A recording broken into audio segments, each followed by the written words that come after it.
She said yes to marrying a stranger. In his office, while his 7-year-old daughter drew hearts in the waiting room. Not because she loved him. She'd barely spoken to him before that Tuesday morning when he called her in, closed the door, and offered her $2 million to save his reputation. But the billionaire's proposal wasn't about money, it was about the custody papers hidden in his desk drawer, the ones that said he was too cold, too damaged, too alone to raise his own child. The same papers his dead wife's family had been gathering evidence for, evidence that just hit the tabloids. When she moved into his pristine mansion with her single suitcase, when she held his daughter's hand at school events, when she caught him standing outside his child's room at 3 a.m. just listening to her breathe, she discovered the truth. The arrangement was fake.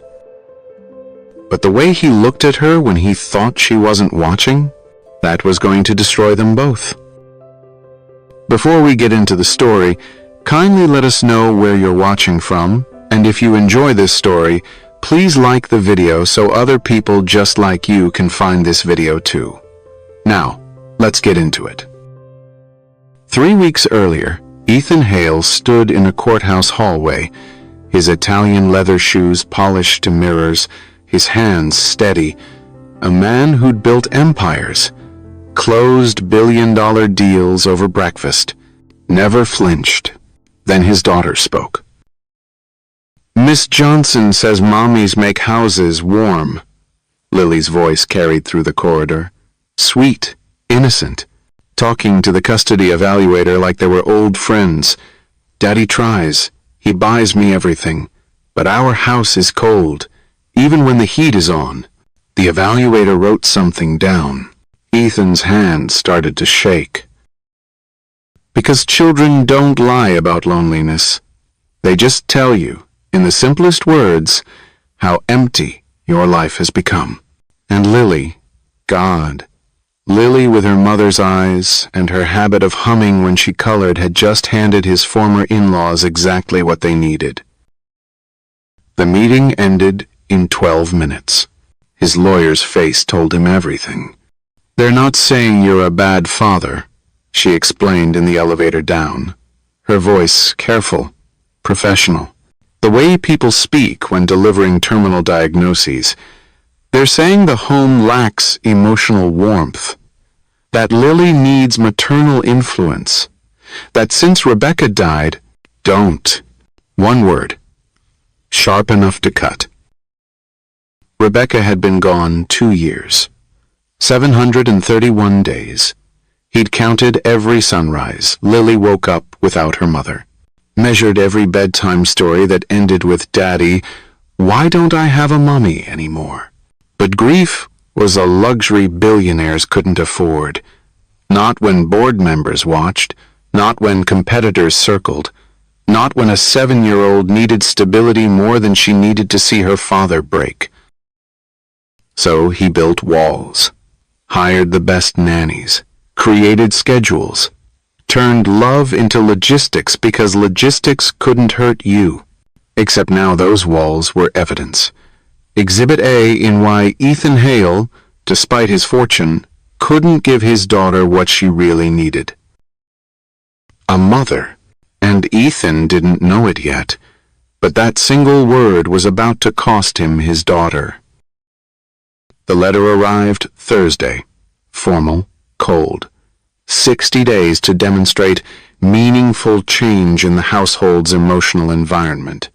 Translation: find a wife or lose Lily. His in-laws had been patient, strategic, waiting for him to stumble. They'd never forgiven him for surviving the accident that took their daughter. Never accepted that he'd walked away with scratches while Rebecca... He crumpled the letter, then smoothed it out. Read it again. Chen noticed him the next morning, standing outside the elementary school like a ghost in a $10,000 suit, watching his daughter skip toward the entrance, her backpack bouncing, her smile bright. She'd seen that look before. Parents on the edge, the ones who smiled at drop-off and fell apart in their cars. But Ethan Hale wasn't supposed to be one of them. He was the untouchable one, the father who sent assistants to school events, who donated millions but never stayed for the thank you. "Mr. Hale?" She kept her voice soft. The way she did with frightened children. "Is everything all right?" He turned. For a moment, just a breath, his mask slipped. She saw exhaustion, fear, something raw and desperate that billionaires weren't supposed to feel. "Miss Chen, back to business, back to armor. I need to speak with you, privately, today." Any other parent, she'd have suggested office hours, boundaries, protocol. But Lily had been drawing the same picture for weeks. A house with 3 figures, Daddy, herself, and a blank space labeled, "Maybe someday." "After school," Mara heard herself say, "I can give you 20 minutes. He nodded, walked away. And she should have known then, should have recognized the weight in his shoulders, the careful way he held himself together, that 20 minutes would change everything. If you're the type who can sense when someone's about to make a desperate choice, drop a comment below, because what happened in that meeting? Even I couldn't have predicted it. The office smelled like coffee and crayons. Student artwork covered every wall. Bright, chaotic, everything Ethan's world wasn't. Mara sat across from him, professional, composed. The woman his daughter talked about constantly.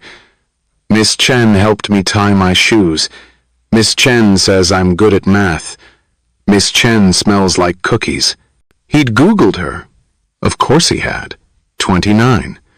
Masters in child psychology. 5 years at the school. Single. Clean record. The kind of person who chose teaching over tech. Who drove a Honda. Who probably thought billionaires were everything wrong with the world.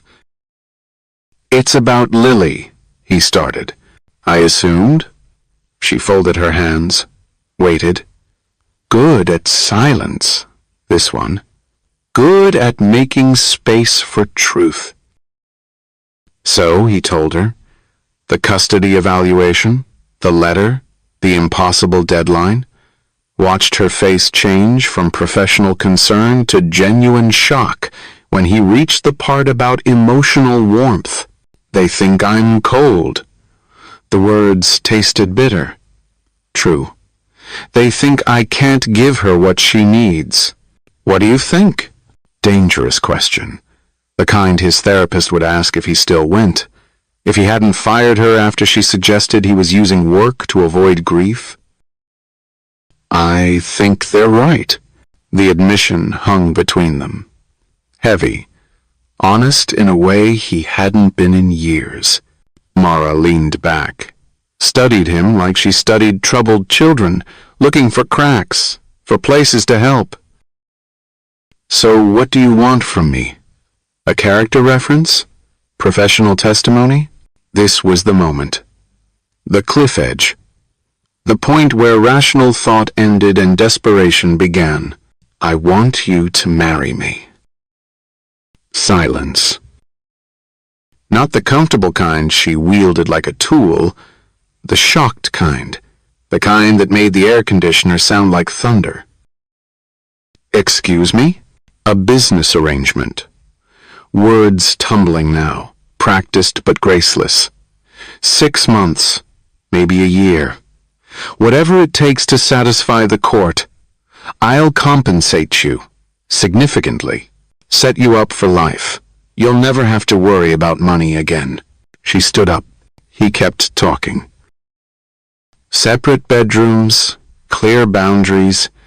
You'd maintain your career, your independence. It's just, stop. One word, quiet. But it carried the same finality his had in the elevator. "You're asking me to lie to a child."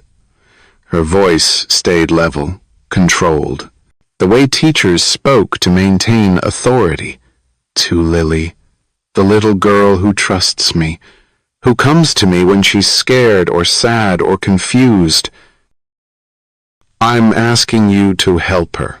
By pretending to be her mother? By being what she needs. Desperation now. Raw. You see her every day. You know her. She trusts you. Talks about you constantly. You're already. I'm her counselor, not an actress for hire. She moved toward the door. He had seconds. Maybe less. Please. The word stopped her. Because Ethan Hale didn't beg. Everyone knew that. The man who'd turned a startup into an empire, who'd weathered hostile takeovers and market crashes without blinking. But he was begging now. She asked for a mother. His voice cracked. In the courthouse. Told a stranger our house was cold. And she was right. It is cold. I made it that way. Built walls so high that my own daughter... He stopped. Swallowed. Tried again. I can't lose her. She's all I have left of... Another stop. She's everything. Mara's hand stayed on the doorknob. If you've ever stood at a crossroads, knowing the next choice would reshape everything, you understand this moment. The weight of it, the impossibility. I need time to think. There is no time. The hearing is tonight. She turned, met his eyes. I'll give you an answer tonight. She left him standing there, alone in an office built for nurturing children, surrounded by finger paintings and construction paper hearts. A billionaire who'd just offered millions for something money couldn't actually buy. A family. That evening, Mara sat in her apartment. 1,200 square feet. Rent-controlled, plants on every surface because living things made spaces feel like home. The smart answer was no. Obviously. Clearly. What kind of person agreed to a fake marriage? What kind of counselor lied to a child who'd already lost one mother? But. Always that word. But. She thought about Lily's drawings. The blank space labeled, maybe someday. The way the little girl held her hand too tight during fire drills. How she whispered questions when other children played. Miss Chen, do you think my daddy's happy? Miss Chen, why do some kids have two parents? Miss Chen, if I'm really good, will someone want to be my mommy? The last one had broken her, absolutely shattered her professional composure. Because children shouldn't have to earn love, shouldn't have to bargain for basic emotional needs. Her phone buzzed. Unknown number. She knew who it was before answering. We tell Lily it's new, that we're trying. No promises about forever. Agreed. And when she asks questions, because she will, we answer honestly. No fairy tales about instant families. I can do that. But could he? This man who'd turned emotional distance into art. Who'd built an empire on controlling outcomes. One last thing. The biggest ask. The one that might end this before it began. You go to therapy. Real therapy. Not for the court. For her. Because she deserves a father who's healing, not just performing. Silence. Long enough that she wondered if he'd hung up. Fine. One word. Clipped. But she heard what it cost him. Then I'll do it. Now it was her turn to hear silence. To wonder if he'd changed his mind. If the reality of what they were proposing had finally hit. Thank you. Barely a whisper. I know what I'm asking.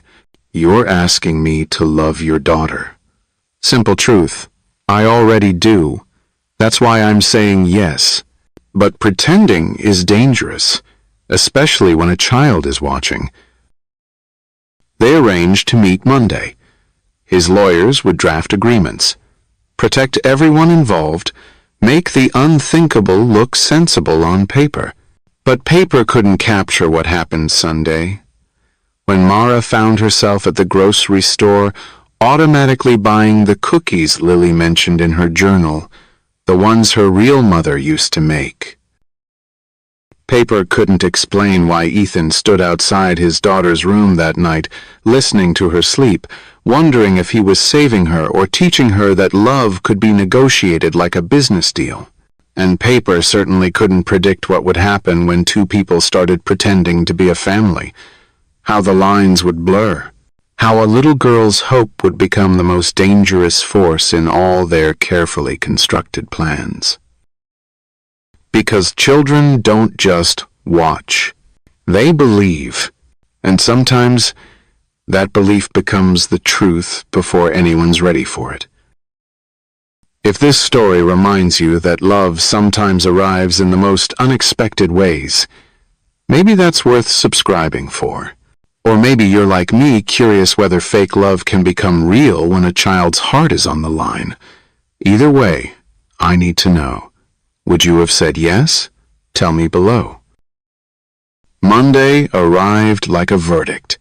Mara stood outside the Hale estate at exactly 3 p.m., her entire life packed into 2 suitcases and a cardboard box labeled classroom supplies. The moving truck had seemed excessive when Ethan insisted.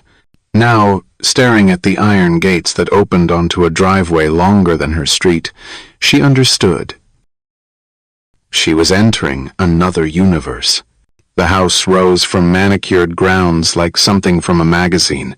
Glass and stone and right angles.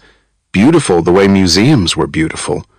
Meant to be admired, not touched. Miss Chen. Lily burst through the front door before Mara could knock. Hair flying, smile wider than the sky. Daddy said you're staying with us. Is it true? Is it really true? Behind her, Ethan appeared, controlled, watching. He'd traded his suit for jeans and a sweater that probably cost more than her car.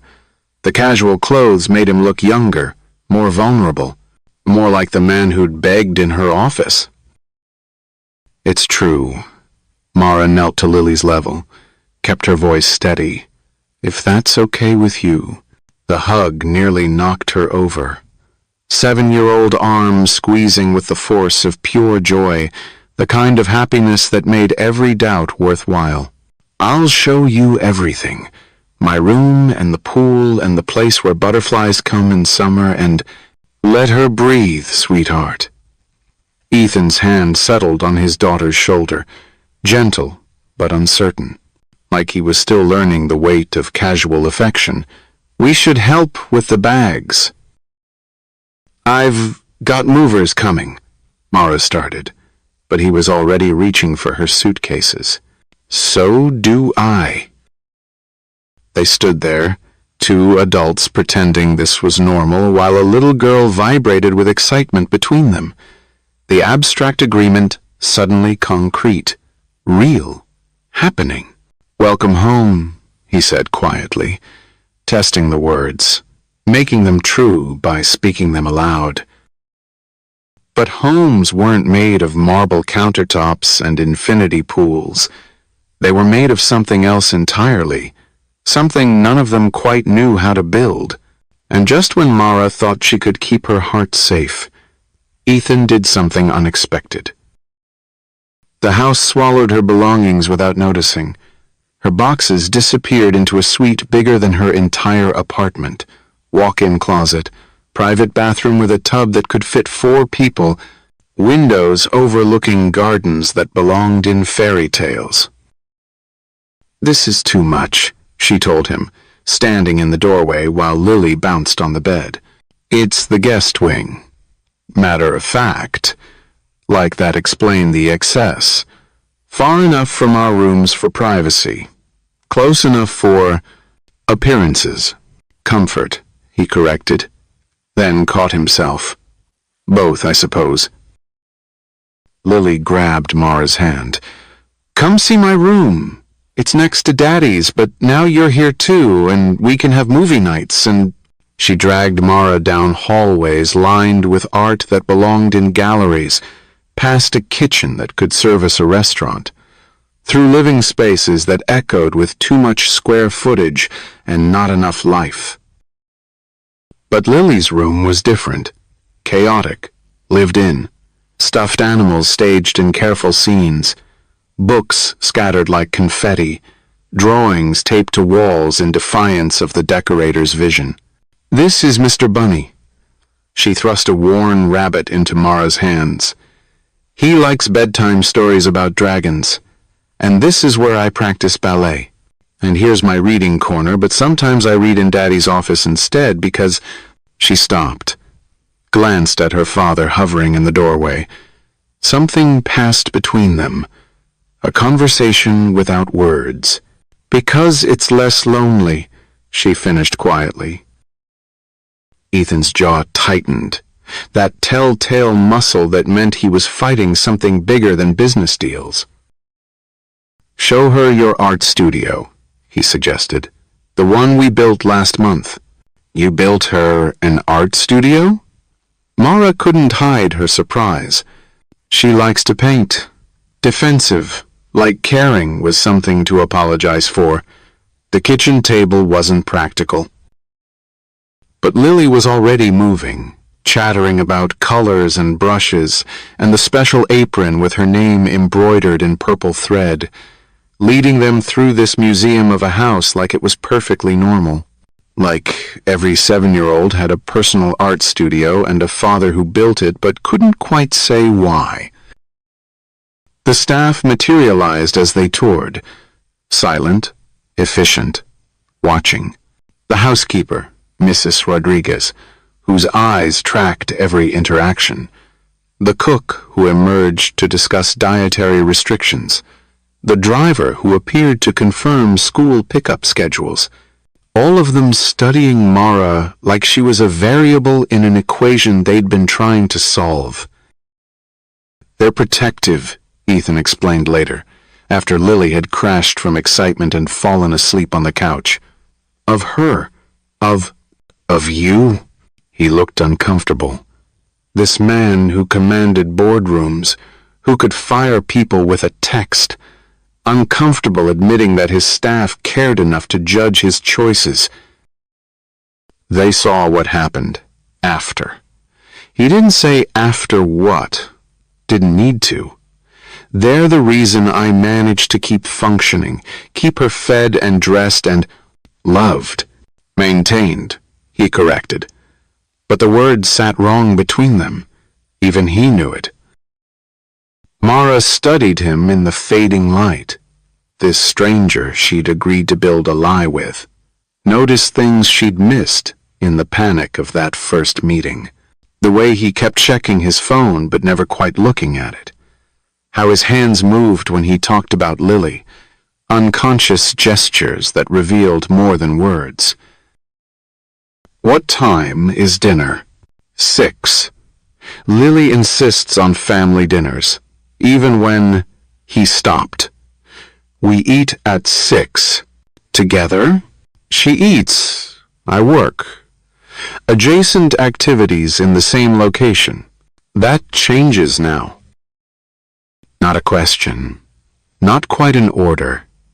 Something in between that made him look at her fully. Really see her for the first time since she'd arrived. Does it? You hired me to create emotional warmth.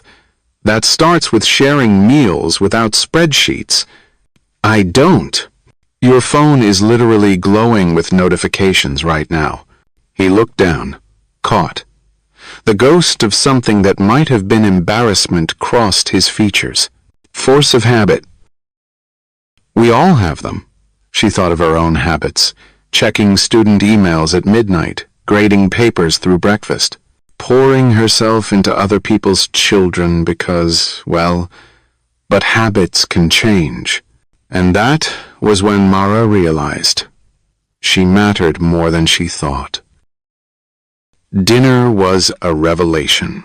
Not the food, though the cook had created something that belonged in a 5-star restaurant.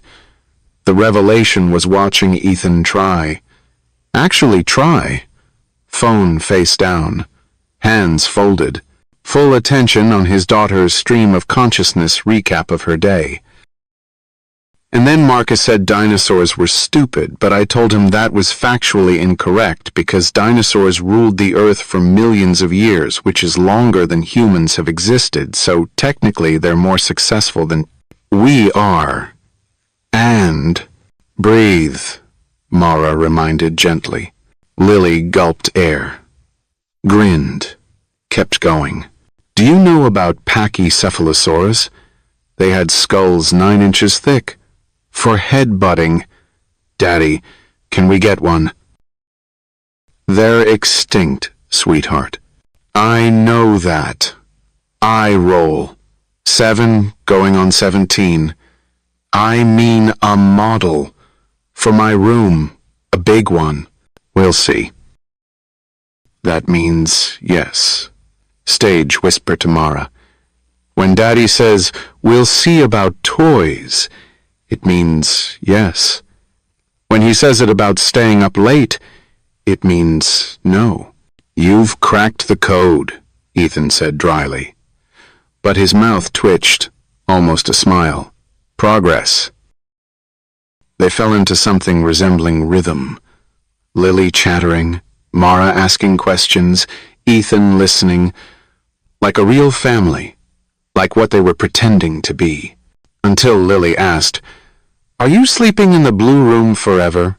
Silence. Mara started, because married people share rooms. Sophie's parents do, and Marcus's. And we're not married yet, Ethan interrupted, calm, prepared for this. We're still getting to know each other better.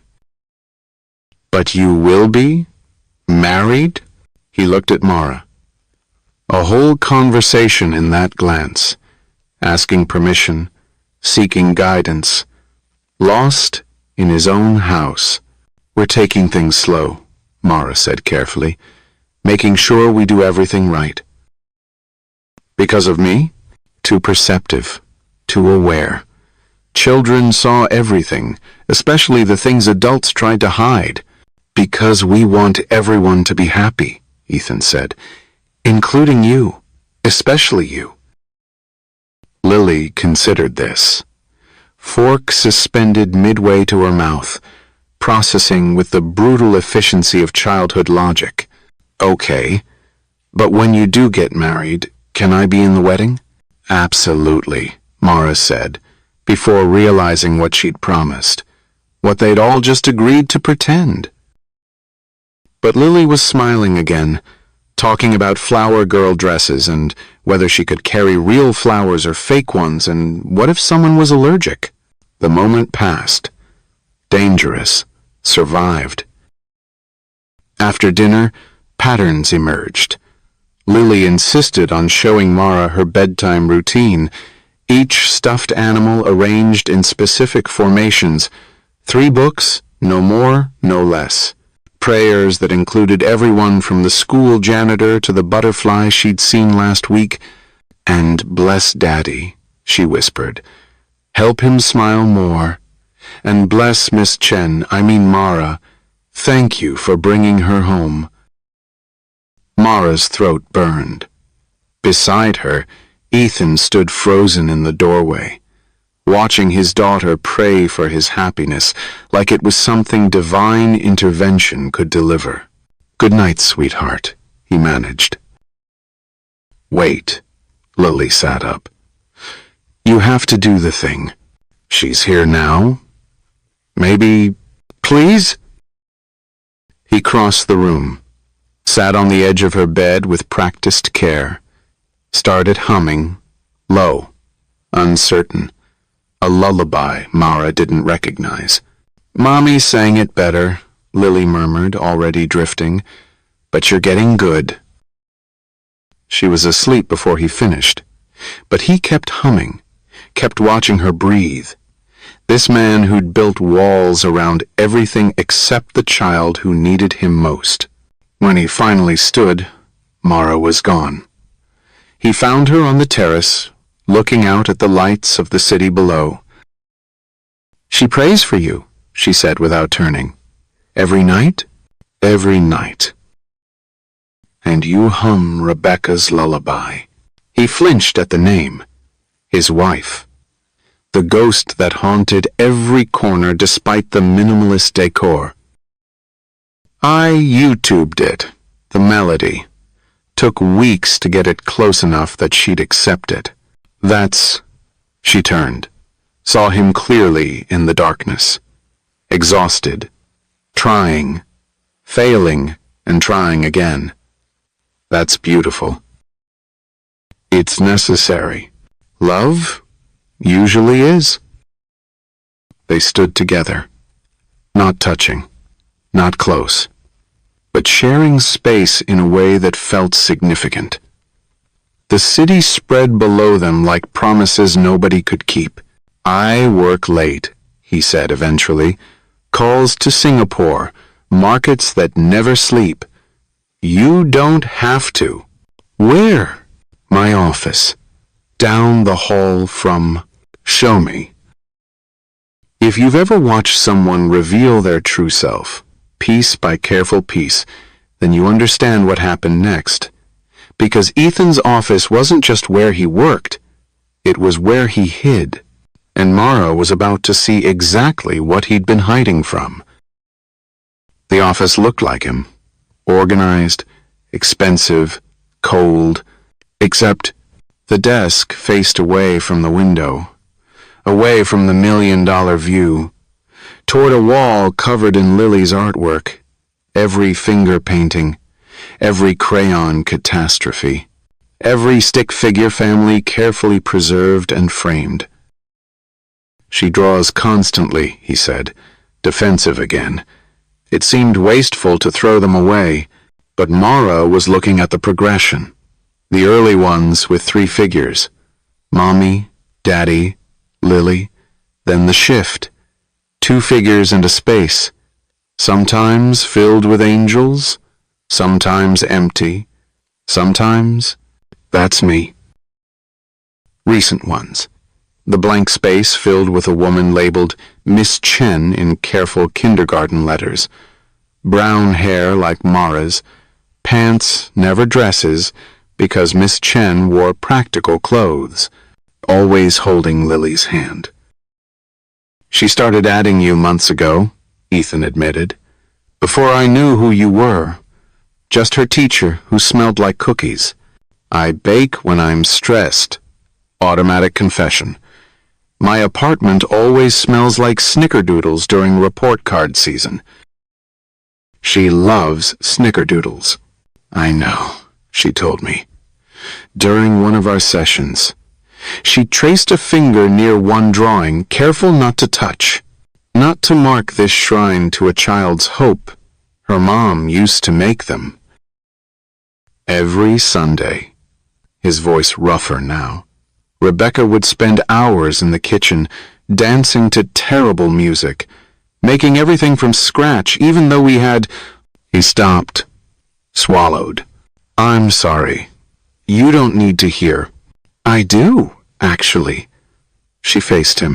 This man trying so hard not to feel. "If we're doing this, I need to know her. Who she was, who you were together, who you're afraid of being without her." Afraid, defensive, automatic, terrified, gentle but certain. And that's okay. Being scared means you're still capable of feeling, even when it hurts. But love doesn't enter quietly. It waits for the wrong moment. Something changed after that night. Subtle, like watching ice begin to crack before the thaw. Ethan started coming to breakfast. Just coffee at first, laptop open, pretending to work while Lily chattered. then staying longer, closing the laptop, asking about school projects and friend drama and whether unicorns could theoretically exist. Narwhals are basically ocean unicorns, he offered one morning, surprising everyone, including himself. That's what I said, Lily bounced. But Marcus said horns and tusks are different things, which is technically true but misses the point entirely. Marcus sounds pedantic. What's pedantic? Ask Mara. She's the educator. But he was smiling. Actually smiling. Not the practiced one from business photos, the real one that made him look younger, made him look like the man Rebecca might have fallen in love with. Mara caught herself staring, looked away, but not before he noticed. The staff noticed too, Mrs. Rodriguez humming while she worked, the cook adding special touches to meals, the driver mentioning scenic routes for school pickup, all of them watching this careful dance, this pretense becoming practice, becoming something else. You're good for them, Mrs. Rodriguez said one afternoon, finding Mara organizing Lily's craft supplies. Both of them. I know what you are, what this arrangement is. Direct, honest. But I also know what I see. And what I see is that little girl laughing again, him remembering how to exist outside of work, you fitting into spaces we didn't know were empty. It's temporary, maybe. She studied Mara with eyes that had seen too much, but then again, Rebecca was supposed to be forever, and here we are. The conversation haunted Mara through dinner, through Lily's bath time, through the quiet hours when Ethan worked and she graded papers in the living room, sharing space if not conversation. You don't have to stay up, he said around 10, emerging for water. I know this is lonely. He stopped, water glass halfway to his lips. Working alone, it's lonely. She set down her red pen.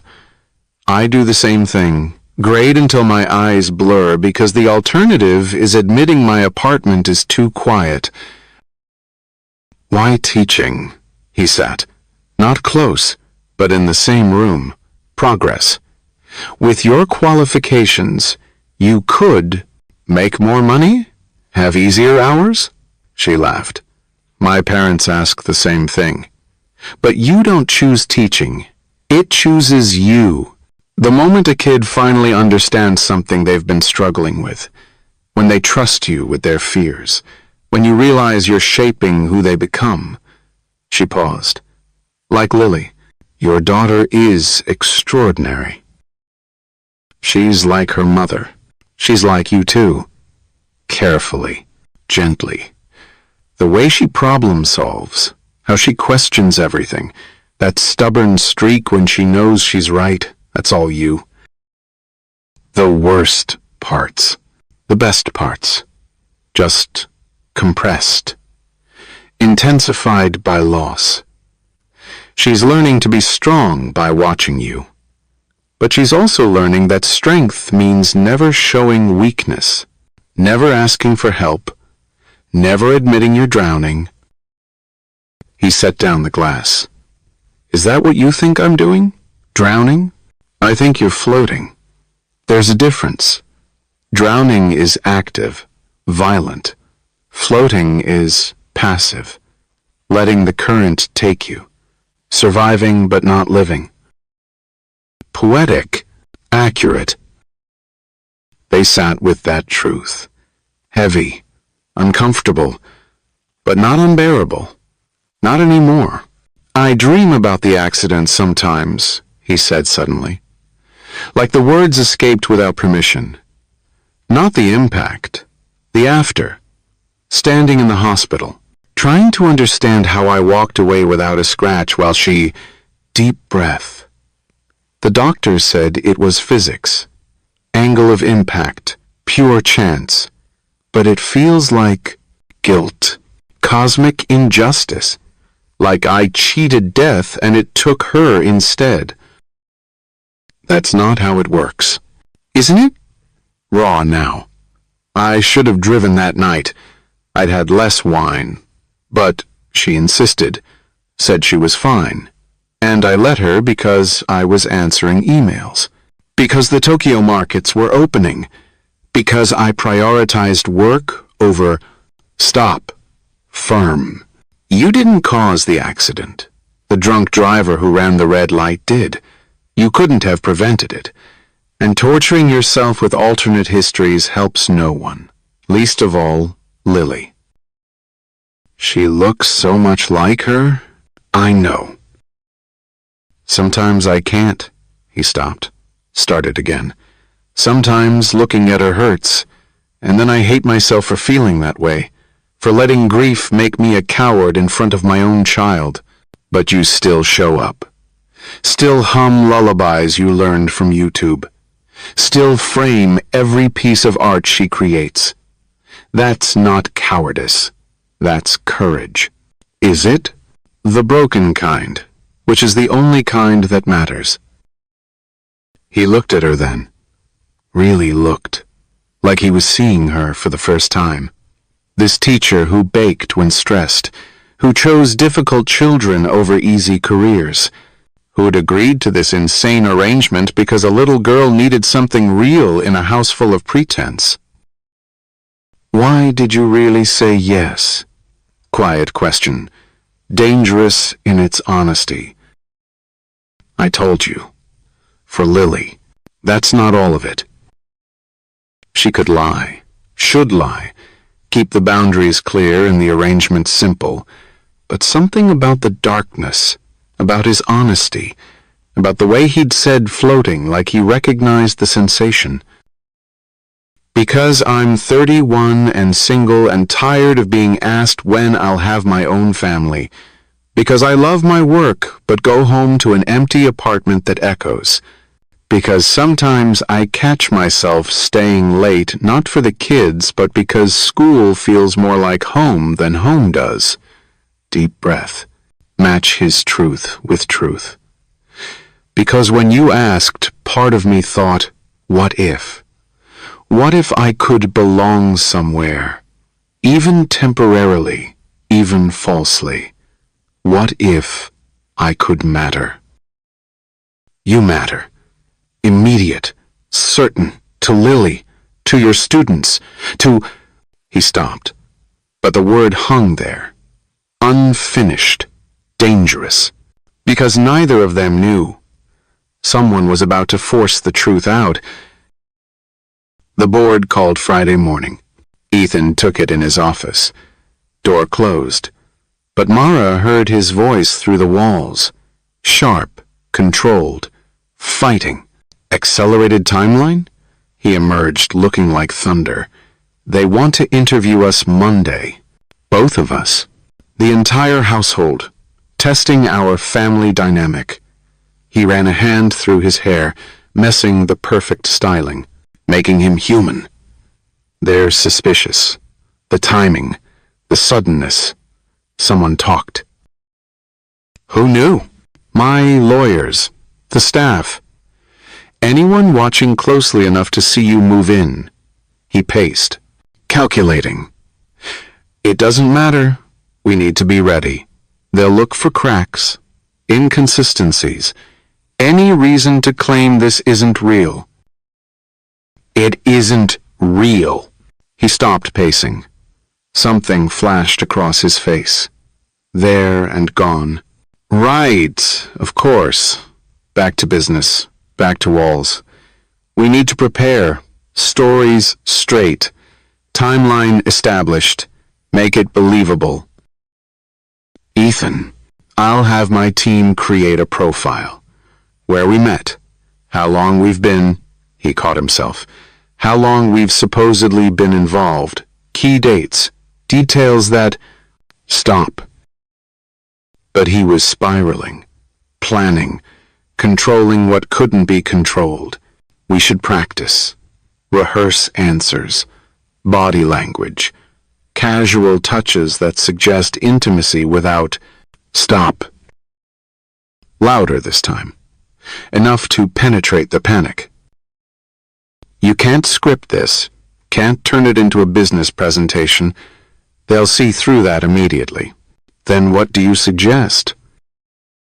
The truth, or as close as we can get. She stood, moved closer, not touching but near enough to ground him. We tell them we've known each other through school, that after Rebecca died, I became someone Lily trusted, that recently things changed between us, that we're taking it slow for her sake. That's basically what happened. Exactly. The best lies are mostly truth. He looked at her. This woman who'd invaded his life with her sensible clothes and snickerdoodle stress and dangerous compassion. And if they ask about feelings, about love, we tell them it's new, complicated, that we're figuring it out as we go. Also true. The words slipped out, hung between them, too honest, too real, too close to something neither was ready to name. I should. She stepped back. I should check on Lily. She's building a fort in the playroom and I promised to help with structural engineering. Mara. She stopped, waited, but whatever he'd meant to say got swallowed, converted into something safer. Thank you. For this. For everything. Daddy? Lily's voice carried down the hall. The fort is structurally unsound. We need reinforcements. Saved by the architect, Mara murmured. Almost a smile. Story of my life lately. They went together. Found Lily surrounded by the wreckage of ambitious construction. Sheets and chairs and pillows scattered like aftermath. We need a better foundation, she announced. And possibly duct tape. Duct tape? Ethan surveyed the chaos. For a blanket fort? Daddy. Patient. Like explaining to a toddler. Duct tape solves everything. It's literally physics. Is it? Ask Mara. She's the smart one. So they built. Together. Ethan holding chairs while Mara draped sheets. Lily directing with the confidence of someone who'd never met a problem imagination couldn't solve. And for an hour, they weren't billionaire and teacher and arrangement. They were just three people making something imperfect and beautiful and theirs. It's perfect, Lily declared, crawling inside. Come see! The space barely fit one child, but she insisted. So they squeezed in. Ethan folded like origami, Mara tucked against his side by necessity, Lily between them, glowing with satisfaction. We should live here, she announced, forever. What about bathrooms? Ethan asked, pragmatic even in fantasy. We'll build those too, with more duct tape. And food? Delivery, obviously. Mara laughed. Really laughed. The sound startled Ethan, made him turn, made him notice how perfectly she fit in this ridiculous space, how right this felt, how dangerous that rightness was. What? She caught him staring. Nothing. Just, he gestured at the chaos, the proximity, the impossibility of it all. This, yeah, she agreed softly. This. And just when he thought she was safe, he walked in. If you're wondering whether three people can build something real on a foundation of pretense, whether a blanket fort can become a glimpse of home, whether breaking can be the beginning of becoming whole, then maybe you already know how dangerous hope can be. Drop a comment about the lies you've told that became truth.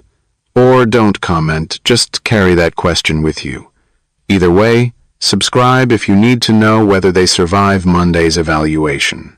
Because what happens when people who've forgotten how to trust are forced to trust each other. Some things can't be pretended, and some pretenses become prophecy. We're about to find out which one this is. Monday's evaluation went better than expected. Too well, in fact. The evaluator smiled, took notes, watched them move around each other like a family that had always existed. Lily chattering about her fort, Ethan's hand finding Mara's shoulder when he passed. Small touches, natural rhythms, the kind of performance that only worked because they'd stopped performing. But Tuesday morning, everything changed. The envelope arrived with the regular mail. Expensive paper, legal letterhead, addressed to Ethan but meant as a weapon. "What is it?" Mara asked, watching his face transform as he read. He passed it to her wordlessly. Let her see what his former in-laws had done. Miss Chen's financial records indicate significant debt. Student loans exceeding $67,000. Credit card balances suggesting financial instability. This raises concerns about motivation regarding Mr. Hale's substantial assets. They investigated me. Her voice steady, but her hands weren't. They went through my "how is this even legal?" Public records, credit reports, social media. He took the letter back, crumpled it. They're building a case that you're a gold digger, that I'm being manipulated by a woman in financial distress. 67,000 in student loans is normal. It's what it costs to become a teacher who actually cares about. I know. And the credit cards are from when my mom was sick. Hospital parking. Hotel rooms near the treatment center. Things insurance doesn't. I know. I'm not. She stopped, breathed, started over. I didn't say yes for money. I know that too. But knowing and proving were different things, especially in custody battles where perception mattered more than truth. His phone rang. The lawyer. Mara listened to his side of the conversation, watched him pace, watched him transform from the man who'd built blanket forts into the billionaire who dismantled companies. No. Sharp, final. We're not discussing replacing her. I don't care what it looks like. She stays. And that was when Mara realized she mattered more than she thought. He hung up, turned to find her standing. I should go. Quiet, decided. If my presence jeopardizes your custody. No. Ethan. No. He crossed to her, stopped just short of touching.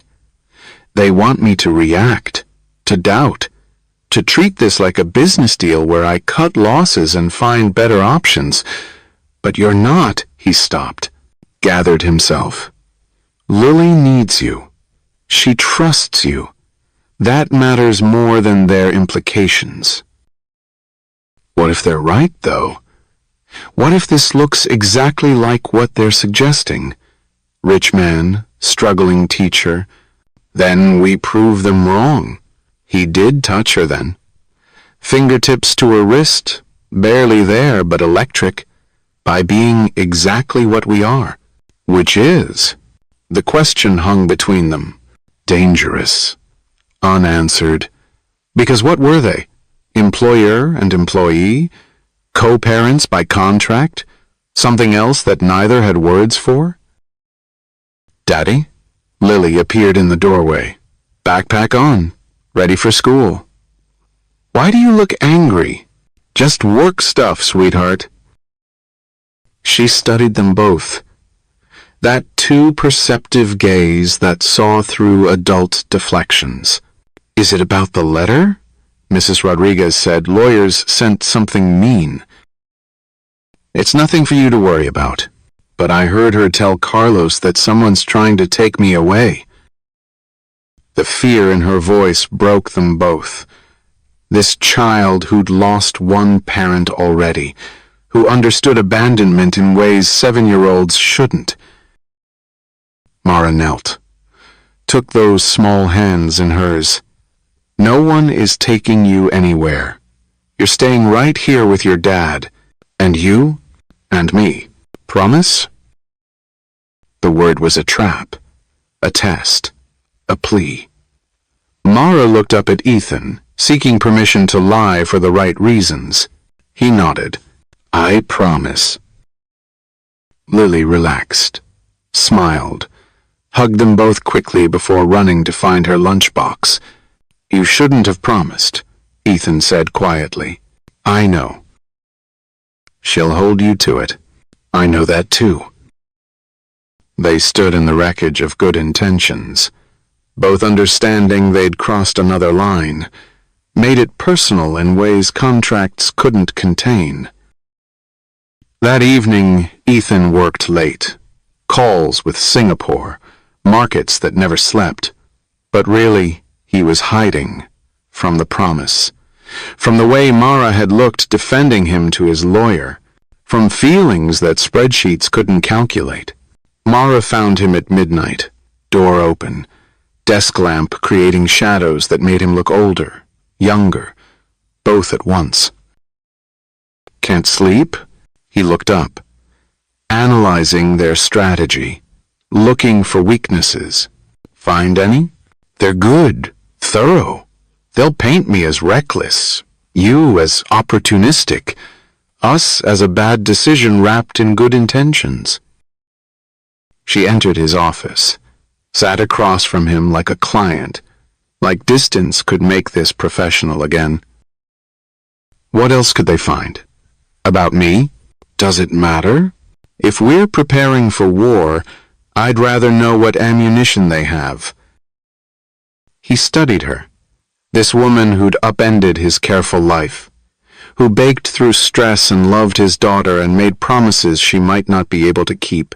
Your father left when you were 12. Your mother worked 3 jobs. You raised your younger brother while maintaining perfect grades. Got into Stanford but chose state school to stay close to family.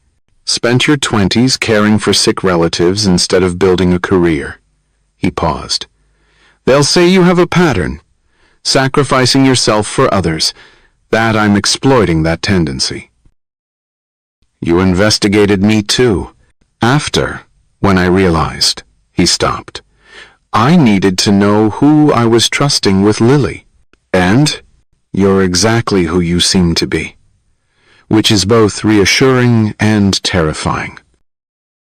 Why terrifying?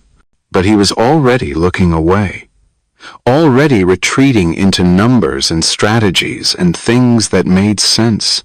There's more, she said, not a question. Your last relationship ended 2 years ago. He said you cared more about your students than building a life together, that you were married to your work. He met her eyes. They'll use that too. Say you're substituting my family for the one you never built. Maybe they're right. The admission surprised them both. Honest in the darkness, in the strange intimacy of shared insomnia.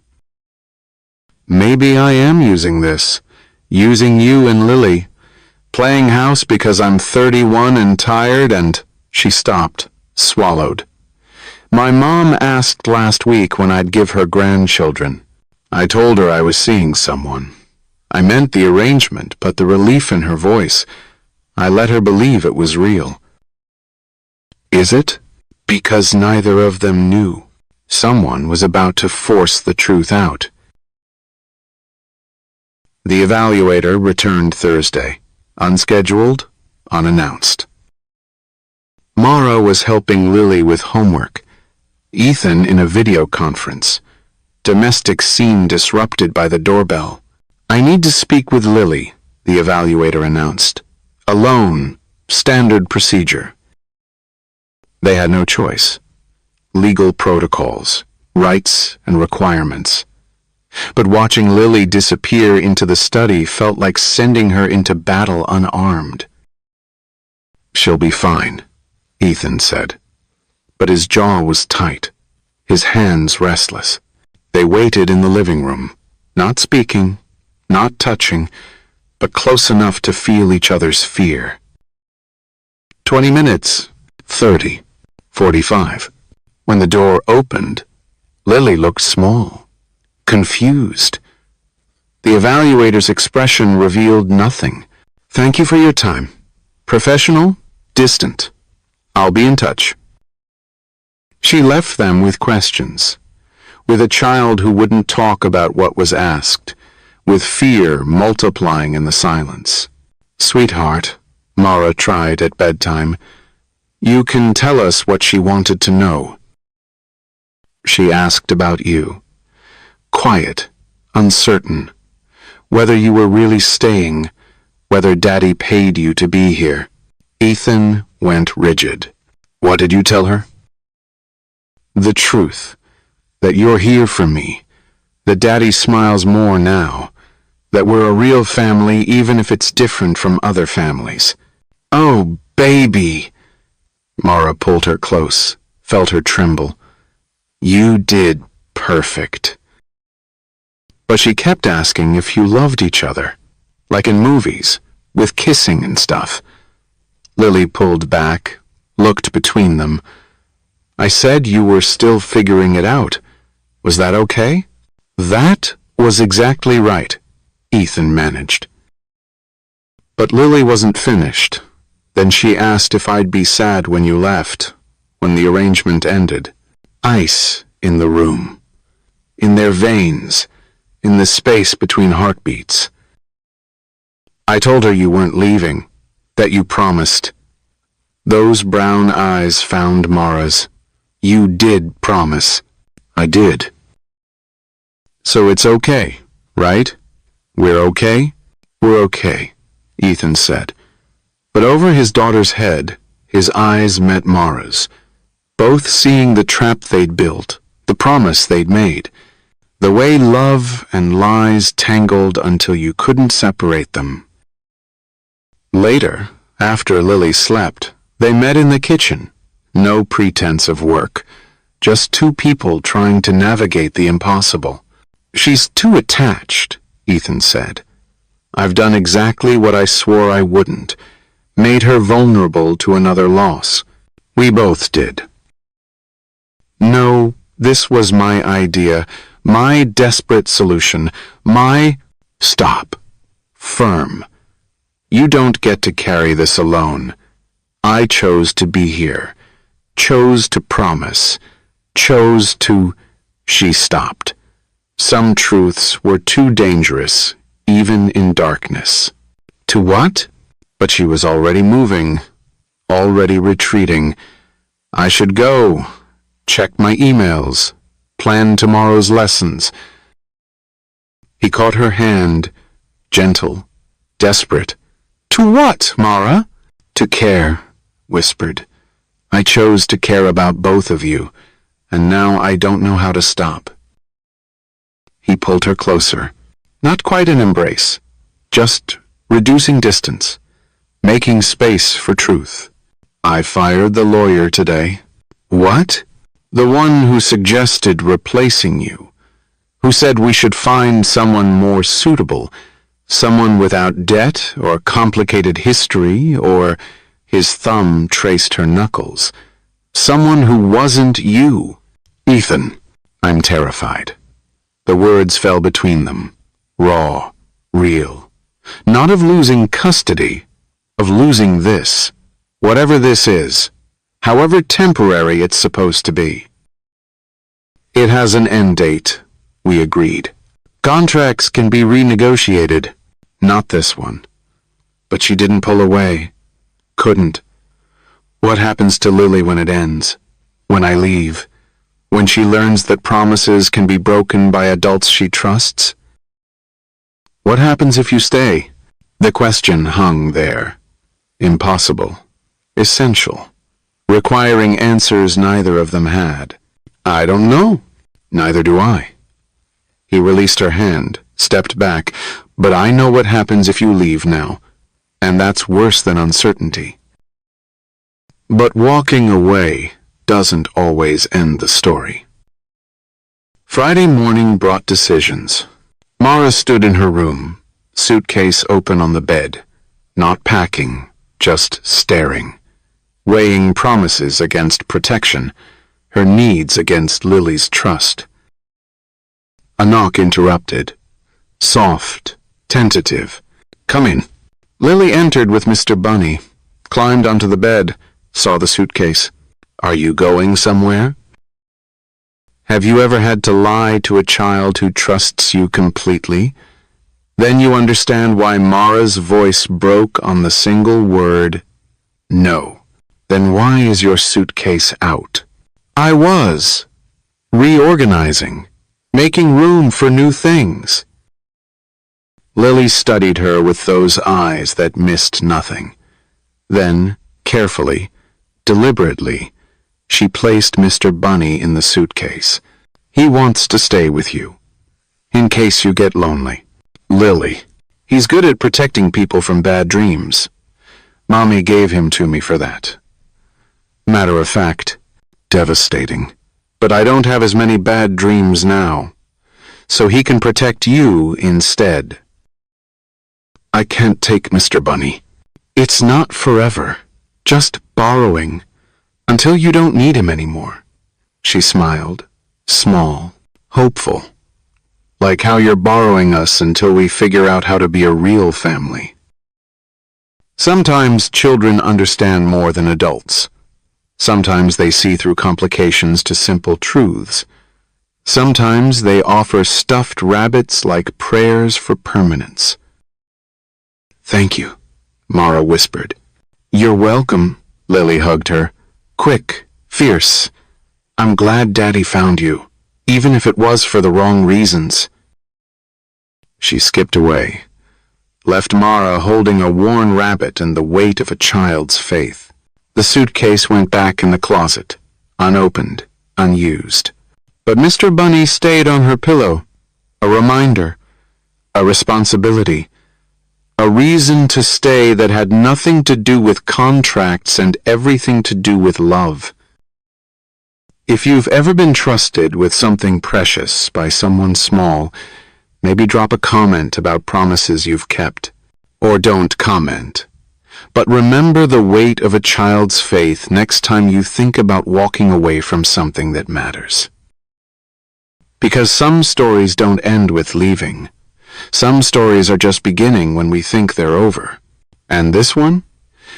This one was about to test just how much truth a lie could hold. The decision came at 3 a.m. on a Tuesday. Not dramatic, not sudden, just Mara sitting in the dark, holding Mr. Bunny, understanding what love sometimes required. Sacrifice. She wrote the letter on school stationery. Careful words, clinical explanations, nothing about the way Ethan hummed while making coffee now. Nothing about how Lily had started calling her my Mara to her friends. Nothing about promises that became prophecy. Just logic, clean, necessary. The evaluation raised important concerns. My presence complicates rather than helps. Lily needs stability, not confusion about temporary arrangements. She left it on his desk, packed while they slept. Took nothing that belonged to this house, this life, this almost family, except Mr. Bunny. That she couldn't leave behind. The Uber waited in the pre-dawn darkness. The house slept on, unaware that by sunrise everything would shatter. Again. But Mara didn't know that Lily had inherited her father's insomnia. That a 7-year-old stood at her window, watching taillights disappear. That sometimes children see endings before adults admit beginnings. And sometimes they refuse to accept them. Ethan found the letter with his morning coffee. Read it twice. 3 times. as if repetition might change the words. "Where's Mara?" Lily stood in the doorway, already knowing, already armored. She had to. He stopped, started over. "She left, sweetheart." "No." "Lily." "No," she promised. She doesn't break promises. But her voice cracked. 7-year-old certainty meeting adult betrayal. "Call her. Tell her to come back." "I can't." "Why?" Because she was right to leave. Because staying would hurt more. Because he'd let himself forget this was temporary. Because... "Is it my fault?" whispered, broken. "Did I do something wrong?" "No." He crossed to her, knelt, took those small shoulders in his hands. "Never. This isn't about you." "Then why?" Tears now. The kind that came from the belly, from loss that felt like ending. Why does everyone leave? He had no answer, just pulled her close, let her sob into his shoulder while his own eyes burned. Two people grieving someone who wasn't dead, just gone, which sometimes hurt worse. Lily stopped eating, stopped talking about school, stopped drawing, went through motions like a ghost of herself, and Ethan watched his daughter disappear into grief he'd modeled too well. "She needs help," Mrs. Rodriguez said on day 3. "Professional help." "I know. She needs Mara. I know that too." But knowing and doing were different things. He'd learned that from his wife's death, from 2 years of knowing he should feel more, show more, be more. He tried calling, texts, emails, each one crafted and deleted. What could he say? That he'd fallen in love with a lie that became truth? That his daughter was breaking, that he was breaking too? Instead, he worked. Buried himself in numbers that made sense, in deals that had clear terms, in a world where contracts meant what they said and people didn't leave notes on desks like apologies for caring too much. But she didn't know. He had a secret that would destroy everything. The call came Thursday afternoon. School number. His heart stopped. "Mr. Hale? Lily's missing." The world tilted, shifted, ended, and began in the space of 3 words.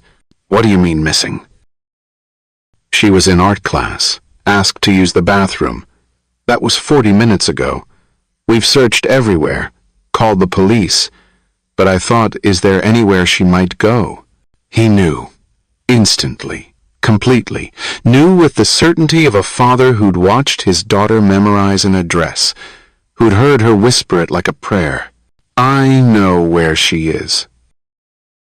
The apartment building looked different in daylight. Smaller, older, the kind of place teachers lived on teacher salaries. Nothing like the mansion Lily had been calling home. He took the stairs 2 at a time. 3rd floor, apartment 3B, could hear voices through the thin door. "And then you left without saying goodbye, which is against the rules, Mara. You taught me that. You said goodbyes matter, that they help us process, that they..." He knocked. The words stopped.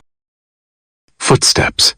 The door opened, and there was Mara, hair messy, eyes red, looking exactly like someone who'd been crying over a child who wasn't supposed to be hers. "She's here," she said unnecessarily. "She's safe." Behind her, Lily sat at a small kitchen table, backpack beside her, chin raised, 7 years old and staging a rebellion. "I took the bus," she announced, proud, defiant. "Used my lunch money. Remembered the route from when we picked up your gradebook." "Lily, you can't make me leave. Either of you. I'll just come back. Every time. until you stop being stupid about feelings. Lily, that's not...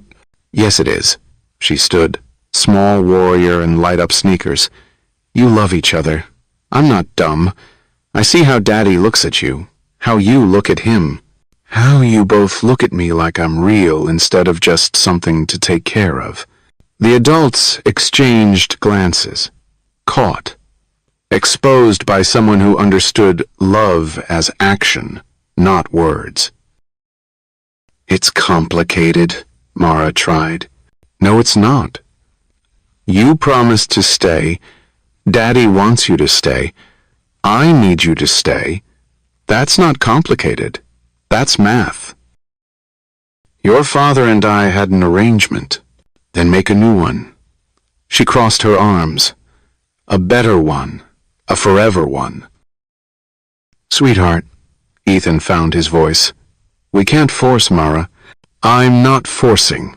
I'm arguing my case, like you taught me, with evidence and logic and stuff. She turned to Mara. You're happier with us. Fact. We're happier with you. Also fact. Therefore, she paused, proud of using a grown-up word, therefore you should come home. Baby, I left to protect you, so you wouldn't be confused about... I'm not confused. You are. Both of you. Scared of feelings and using big words to avoid simple stuff. What simple stuff? Ethan asked, though he already knew. Love. Family. The things that actually matter. She picked up her backpack. I'll be in the car. You two figure it out. But hurry up. I have homework and Mr. Bry. Bunny misses his bed. She marched past them. 7 years old and done with adult complications. They stood in Mara's doorway. Two people stripped of pretense by a child's clarity. She ran away, Mara said. To me. She took public transportation alone to find me. She's her mother's daughter. Stubborn when it matters. Ethan. And mine. Too practical to let feelings win without a fight. This isn't. I know what this isn't. He stepped closer. Into her space. Into truth. It isn't simple. Isn't convenient. Isn't what either of us planned. But Mara, don't. I have to. Because if I don't... He cupped her face. Gentle. Certain. I love you. Not for Lily. Not for custody. Not for any reason that makes sense on paper. I love you for teaching my daughter that promises matter. For making terrible coffee but perfect snickerdoodles. For seeing through my walls and staying anyway. Ethan, I'm not done. Desperate now. I love you for crying when you left. For keeping Mr. Bunny even though it hurt. For being exactly who Lily knew you were before I did. Someone who doesn't leave. Not really. Not when it matters. Tears ran down her face. But she was smiling. Sort of. The way people smile when their hearts break and rebuild simultaneously. Your daughter's waiting. Our daughter. If you'll have us. Both of us. All our damage and complications and... She kissed him. Finally. Inevitably. Like coming home after being lost. Like promises kept. Like truth too big for words. Is that a yes? That's a... Your 7-year-old is probably live-streaming this from your car. He laughed. Real. Full. The sound of a man remembering joy. So let's go home. And that honesty changed everything. The custody hearing was anticlimactic. After everything. After the investigation and threats and careful documentation of dysfunction, Lily told the truth, simple, direct, that her father was learning to feel again, that Mara was teaching them both how to be a family. That love didn't always look like movies, but sometimes it looked like burnt pancakes on Sunday mornings and homework at kitchen tables and 3 people figuring it out together. The evaluator asked about the arrangement, the contract, the business deal that started it all. It was Ethan who answered. I tried to buy something that can't be purchased, tried to manufacture something that only grows naturally, and yes, it started wrong, desperate. But he looked at Mara, at Lily, his family. But the best things sometimes grow from imperfect soil. And, Miss Chen, you entered this arrangement for financial compensation? I entered it for Lily. I stayed for love. The money was never... She stopped, started over. Your Honor, I'm a teacher. I'll always be a teacher, which means I'll never be wealthy, never stop having student loans, never impress people at parties. But I know the value of things that can't be measured in dollars, like trust, like promise, like the weight of a child's faith in your hands. And now? What's the nature of your relationship now? Ethan took Mara's hand. Public, official, real. Now, we're a family, unconventional, imperfect, but real. The ruling came quickly. Custody maintained. Case closed. 3 people who'd found each other through desperation and contract, now free to choose each other for real. Have you ever watched something fake become the truest thing in your life? Have you seen the moment fear transforms into faith? Then maybe you understand why I need you to subscribe. Not for me, but because somewhere, someone needs to believe that broken people can build something whole, that promises made in darkness can bloom in daylight, that love finds a way. Or don't subscribe. But drop a comment about the lies that became your truth, the arrangements that became your always, the moments you chose love over logic. In the car afterward, Lily sat between them, holding both their hands, humming off-key. So when's the wedding? Lily, because I've been practicing flower girl walks, and I have opinions about cake. Of course you do, Ethan murmured.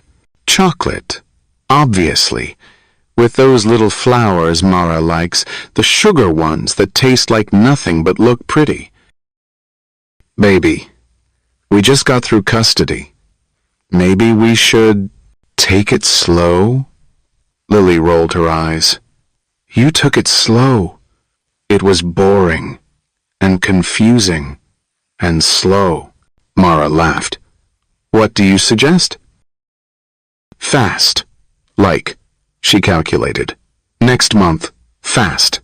That's very fast. You already live together, already love each other, already promised forever. What's left? What was left? Forms, flowers, a party to make public what was already true. She has a point, Ethan said. Don't encourage her. I'm just saying, we've already done everything backward. Might as well continue the theme. Is that a proposal? No, he smiled. That real one that had become familiar. That comes later, when you're not expecting it, when it's just us and it's perfect and... Now, Lily interrupted. Do it now, in the car, with me watching, because we do everything together, or not at all. And that was the proposal. Real, not strategic. He turned in his seat. This billionaire who'd built empires, who'd survived loss, who'd learned to love through the teachings of a 7-year-old and a teacher who smelled like snickerdoodles. Mara Chen. No ring, no plan, just truth. You were supposed to be temporary, a solution, a band-aid on a life I couldn't fix, but you became everything. You and this bossy little girl who won't let us be cowards. Will you marry me? Really marry me? Not for custody or appearances or any reason except that I can't imagine a morning without your terrible coffee. Can't imagine Lily growing up without your promises. Can't imagine my life without you in it. Say yes, Lily stage whispered. He practiced in the mirror last week. This is the short version. You practiced? He had charts, Lily added, with pros and cons. It was very silly. It was strategic, Ethan defended. It was love. Mara touched his face. My answer is yes, to all of it. The burnt pancakes and homework battles and midnight conversations about feelings you'd rather avoid. Yes, to being Lily's mom in all the ways that matter. Yes, to loving a man who builds blanket forts and analyzes emotions in spreadsheets. Just yes. Finally, Lily sighed dramatically. Can we get ice cream now? Proposals make me hungry. And so they did. 3 people in a car meant for 5. Getting ice cream on a Thursday afternoon. Looking nothing like a traditional family and everything like love. 6 weeks later, in a backyard wedding with fairy lights and snickerdoodle cookies instead of cake, they made it official. Lily as flower girl, throwing petals with the enthusiasm of someone who'd orchestrated the entire event. Mrs. Rodriguez crying in the front row. The evaluator attending as a guest, watching a family she'd almost prevented bloom into everything a child needed. Ethan's vows were predictably organized.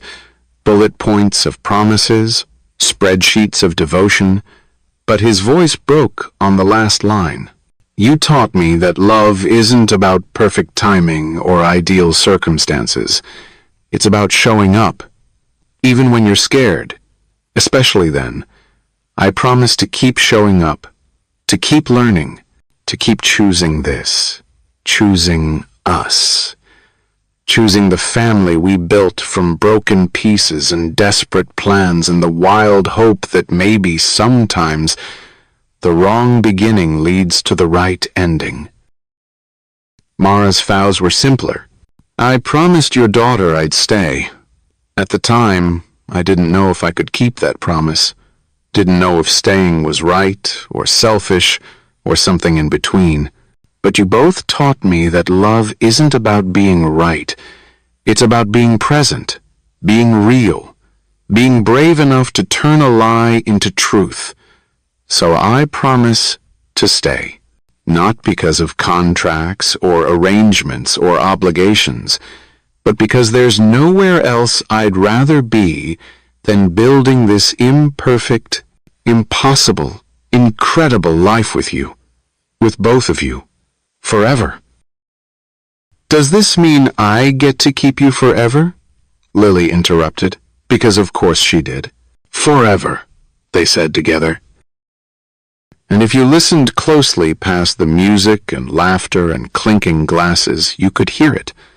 The sound of a house becoming home, of arrangement becoming authentic, of 3 people who'd found each other in the wreckage of loss and learned that sometimes love comes disguised as desperation. Sometimes it arrives in legal documents and custody battles. Sometimes it looks like a 7-year-old playing matchmaker with the stubborn certainty that love should be simple. And sometimes, just sometimes, the families we manufacture become more real than the ones we're born into. He thought he needed a wife for his daughter, but what he really needed was the courage to love again. And what he found was someone who didn't just fill the empty spaces, she made them whole. If this story reminded you that love rarely arrives the way we expect, that families are built from courage, not contracts, that promises made in fear can become vows spoken in joy, then you already know why this matters. But if you leave without subscribing, without dropping a comment about your own unexpected love, your own arranged life that became real, then you're walking away from the conversation we're all having about hope, about healing, about the beautiful mess of human connection. Don't be someone who watches love stories without believing in love. Be someone who knows that sometimes the best things begin as beautiful lies we tell ourselves until they become truth. Like this one did. Like yours might too. The beginning, or rather, the real beginning, because the best stories don't end with weddings. They begin there. And this family?